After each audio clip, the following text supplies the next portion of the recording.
दोस्तों, आपका एक बार फिर से स्वागत है हमारे YouTube चैनल पे। तो मुझे बताते हुए बहुत खुशी हो रही है कि हम निकल चुके हैं हरिद्वार से केदारनाथ के लिए। जैसा कि आपने पिछले ब्लॉग में देखा, हमने गंगा आरती देखी, उसके बाद हम होटल गए, थोड़ा रेस्ट किया और अर्ली मॉर्निंग हम केदारनाथ के लिए निकल गए।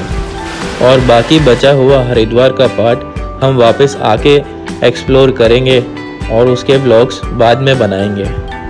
केदारनाथ के रास्ते में बहुत ही लैंडस्लाइड्स होते हैं और बहुत ही झरने देखने को मिलते हैं। और यहाँ मौसम का भी कोई भरोसा नहीं है, कभी भी बारिश आ जाती है, कभी भी साफ़ हो जाता है।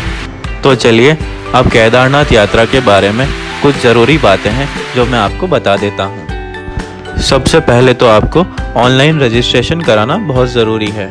उसके बिना आप कोई भी सेवाओं का फ़ायदा नहीं उठा पाएंगे, जैसे कि खच्चर, हेलीकॉप्टर और भी बहुत सी सुविधाएं हैं जो बिना रजिस्ट्रेशन के पॉसिबल नहीं है।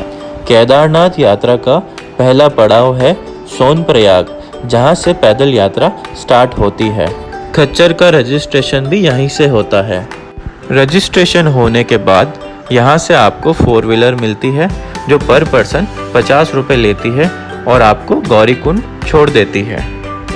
गौरीकुंड से आगे आप पैदल जा सकते हैं, या आपने अगर रजिस्ट्रेशन करा रखा है तो आपको वहां से खच्चर मिल जाते हैं। इसीलिए गौरीकुंड को घोड़ा पड़ाव भी कहा जाता है। गौरीकुंड से केदारनाथ का डिस्टेंस 16 किलोमीटर है। गौरीकुंड से केदारनाथ तक के रास्ते को 4 पड़ाव में बांटा हुआ है। पहला पड़ाव जंगल चट्टी है, जो कि यहाँ से 4 किलोमीटर दूर है। उसके बाद में आता है भीमबली, जो कि उससे 3 किलोमीटर है। और उसके बाद आता है लिंचोली, जो कि 4 किलोमीटर है। और लिंचोली से केदारनाथ बेस कैंप है 4 किलोमीटर। और केदारनाथ बेस कैंप से केदारनाथ मंदिर 1 किलोमीटर आता है। खच्चर आपको केदारनाथ बेस कैंप पे उतार देता है। उसके बाद में आपको वहाँ से पैदल जाना होता है, और नहीं तो आप पिट्ठू भी ले सकते हो। और इसी के साथ एक बहुत ज़रूरी बात आपको बताना चाहता हूँ कि आप जब भी आए रेनकोट साथ लेके आए, और नहीं तो सोनप्रयाग से रेनकोट खरीद लें।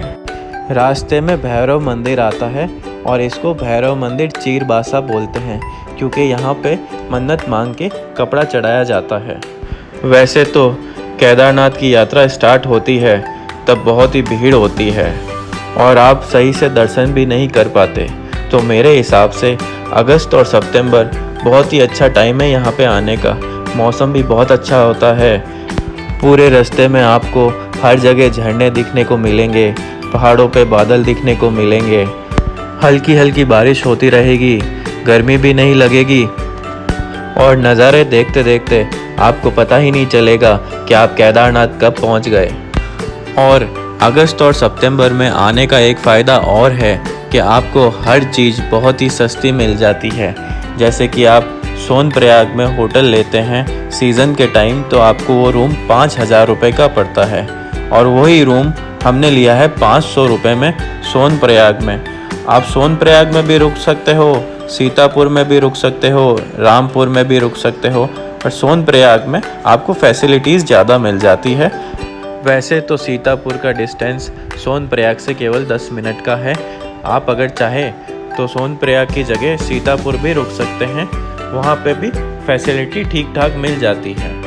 और अगर आप हेलीकॉप्टर से केदारनाथ जाना चाहते हैं तो आप सिरसी या पाटा में रुक सकते हैं, क्योंकि यहाँ से ही हेलीकॉप्टर चलते हैं। और हेलीकॉप्टर ऑनलाइन बुक होते हैं, और इसके अलावा आप ऑफिस पे जाके भी बुक करा सकते हैं। अगर वहाँ पे कोई स्लॉट खाली होता है तो वो आपको टिकट दे देते हैं। पर आपको एक बात का ध्यान रखना पड़ेगा, बारिशों के टाइम में हेलीकॉप्टर सर्विसेज मैक्सिमम टाइम बंद रहती है। तो आप अगर हेलीकॉप्टर से ट्रैवल करना चाहते हैं तो मई जून में आइए या अक्टूबर नवंबर में आइए। मई जून में सीज़न होने के कारण आपको टिकट बहुत ही मुश्किल से मिल पाते हैं, पर अगर आप अक्टूबर नवंबर में आते हैं तो यहाँ ऑफ सीज़न होता है और थोड़ी ठंड होती है, तो लोग बहुत कम आते हैं, तो आपको आराम से हेलीकॉप्टर के टिकट मिल जाते हैं। और जो हेलीपैड है वो मंदिर से सिर्फ आधा किलोमीटर पहले ही है। और दोस्तों, जैसे ही मंदिर के पास पहुंचते जा रहे हैं, हर जगह तिरंगा दिखाई दे रहा है और देख के बहुत ही खुशी हो रही है। और शायद देश में पहली बार हो रहा है कि हर जगह देश के हर कोने में तिरंगा दिखाई दे रहा है। केदारनाथ से 800 मीटर ऊपर की तरफ भैरव मंदिर है, जहां से केदारनाथ की बहुत ही अच्छी व्यू आती है। भगवान कामदेव की बीवी रति के आंसुओं से बना रेतस कुंड, यहाँ पे ओम नमः शिवाय या शिव जी का जयकारा करने पे यहाँ से बुलबुले उठते हैं।